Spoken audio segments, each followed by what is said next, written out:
Dans le documentaire que vous allez suivre, nous vous présentons les activités spirituelles et sociales de l'église du PK8. Lorsque l'on observe l'histoire des assemblées de Dieu, nous pouvons affirmer que l'église de l'Itoila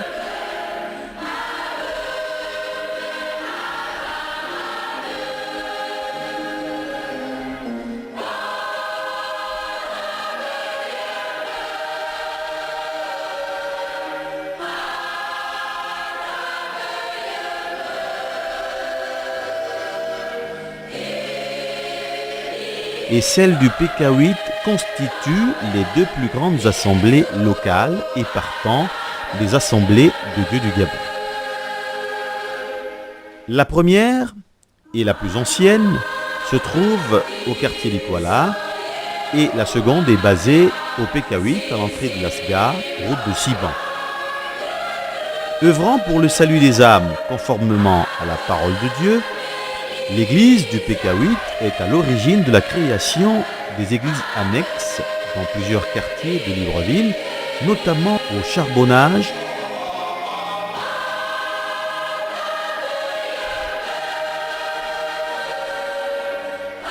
au camp de Boy,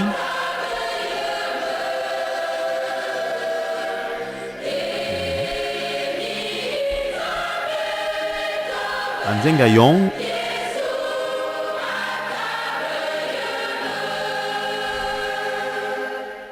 à Ozangue, à Ovendo, pour ne citer que celle-là. C'est aussi vrai pour l'intérieur du pays, où elle a implanté des assemblées à Franceville, Moanda, Munanan, Lastouril, Kulamotu, Ntoum, Kango, etc. Pour mieux connaître cette église et son historique, voir ses objectifs, écoutons ensemble les responsables ou mieux, les différents responsables de celle-ci. Je suis Jude Benjamin Goua, président des Assemblées de Dieu du Gabon et responsable du groupe d'église des Assemblées de Dieu du PK8. Je suis dans cette assemblée depuis une dizaine d'années. Nous avions commencé à Peña-Louis et jusqu'à ce que nous transférions notre assemblée ici au PK8, au quartier Siban.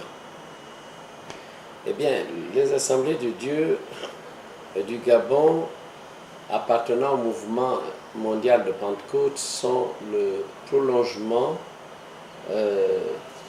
du mouvement de Pentecôte commencé au début du XXe siècle. C'est que toute implantation des assemblées de Dieu est une œuvre de l'Esprit de Dieu. Bon, il est vrai qu'en 1939, les Assemblées de Dieu de France ont envoyé un couple missionnaire pour implanter la mission évangélique de Pentecôte, donc appelée les Assemblées de Dieu du Gabon. Bon, donc, cette église a été implantée dans notre pays depuis 1939. Nous venons de célébrer les 65 années d'existence au Gabon.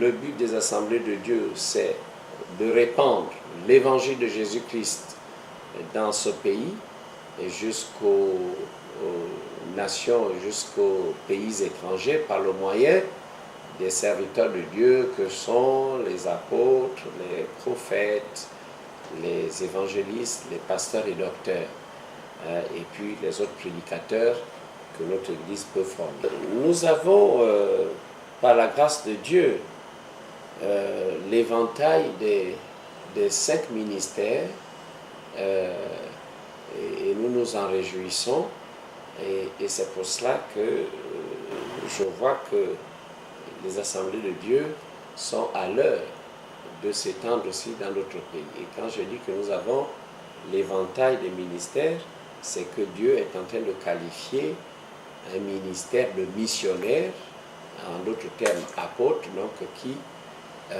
ouvre des églises missionnaires dans notre pays et ici au plan local, nous avons des évangélistes qui travaillent, nous avons des bons pasteurs, des bons docteurs, même des prophètes.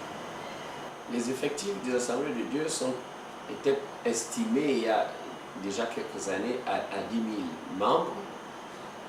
Nous ne comptions pas les enfants qui sont bien engagés dans les écoles du dimanche, qui sont enregistrés dans nos registres. Nous estimons que les assemblées de Dieu au jour d'aujourd'hui comptent environ 15 000 membres. Et nous avons d'ailleurs un projet d'évangélisation qui a pour but vraiment de faire passer nos effectifs à plus de 20 000 membres. Bon, les assemblées de Dieu ont d'abord reçu de Jésus-Christ un mandat. C'est le mandat de toute personne appelée au ministère, qui est celui de faire dans toutes les nations des disciples baptisés au nom du Père, du Fils et du Saint-Esprit. Donc notre mission première, c'est d'évangéliser notre pays pour que les âmes soient sauvées et parviennent à la connaissance de la vérité. Et quand ces âmes sont gagnées à Jésus-Christ, il faut les encadrer. Donc nous avons besoin de lieux de réunion, de lieux de culte, de chapelles, de temples, pour réunir toutes les âmes qui se donnent, leur donner un enseignement, une édification, afin que ces âmes parviennent à la croissance, à la mesure parfaite de la stature de Christ. Voilà donc le but pour lequel nous évangélisons, et donc nous amenons concrètement toutes ces âmes qui connaissent Jésus à adorer le Seigneur. Donc nous les amenons à un culte d'adoration, et tout ça passe par un ensemble, une batterie de réunions de nature différente. Il y a des réunions de cure d'âme où on prépare les âmes au baptême, il y a les cours de baptême, il y a l'intercession, il y a des réunions d'édification.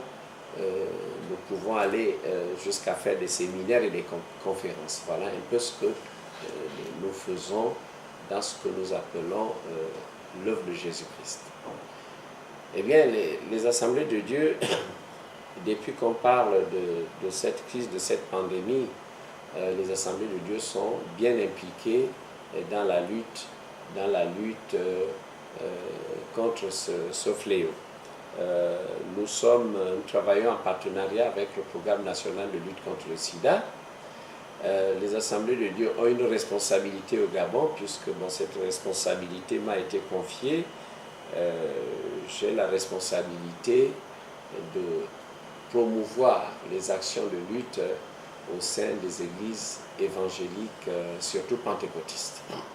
Voilà, donc nous travaillons avec les autres, avec les ONG, en collaboration avec le ministère de la Santé, pour sensibiliser, éradiquer, n'est-ce pas, cette pandémie. Je dirais concrètement que depuis plus de 4 ans déjà, j'ai mis en place un groupe de jeunes qu'on appelle Jeunes Honneur à la Nation. C'est des jeunes, n'est-ce pas, qui vont dans les lycées et collèges pour sensibiliser, n'est-ce pas, leurs collègues, c'est-à-dire les autres élèves. Et donc ce groupe est très actif et je m'en réjouis. C'est la caractéristique de ce groupe Jeunes Honneur à la Nation, c'est que c'est des jeunes qui ont fait le vœu de se conserver purs jusqu'au mariage. C'est des jeunes garçons puceaux, des filles vierges. L'aînée a 30 ans, elle va bientôt se marier. Dans ce groupe, il y a des lycéens, il y a aussi des étudiants, il y a déjà des fonctionnaires. Et c'est bien, je voudrais d'ailleurs que cette idée s'étende dans l'ensemble du pays, que dans toutes nos églises, nous ayons un groupe de Jeunes Honneur à la Nation pour participer de manière active à la lutte contre cette pandémie.